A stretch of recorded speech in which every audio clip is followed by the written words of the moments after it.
আজকে আমরা সপরিবারে মিলে ম্যাসেঞ্জার ঘুরতে যাচ্ছি। ফার্স্টে দিদি আর দিদির ছেলেকে পিক করে নিলাম, দেন বেরিয়ে পড়লাম ম্যাসেঞ্জারের উদ্দেশ্যে।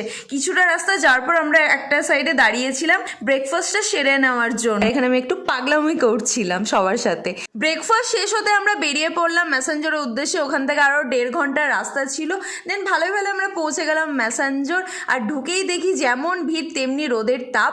তারপরে আমরা আশেপাশে এই জায়গাটা একটু এক্সপ্লোর করলাম, কিছু ফটো তুললাম। আর আমার কিছু কাপল শ্যুট করার ছিল পাহাড়ের ওপরে, সেই জন্য আমি পাহাড়ের ওপরে উঠেছিলাম। ফার্স্টে খুব প্রবলেম হচ্ছিলো কারণ শাড়ি পরেছিলাম বলে, কিন্তু আমি তো হার মানবো না সহজে, সেই জন্য কোনো রকম উঠে ফার্স্টে কিছু ফটো তুললাম। দেন এলাম লাঞ্চ করতে, লাঞ্চ সেরে দেন এখানে আমরা বোটিংয়ের জন্য এলাম। আমাদের ফার্স্ট টাইম স্পিড বোটের এক্সপিরিয়েন্স চূড়ান্ত ছিল, খুব মজা করেছিলাম আমরা সকলে।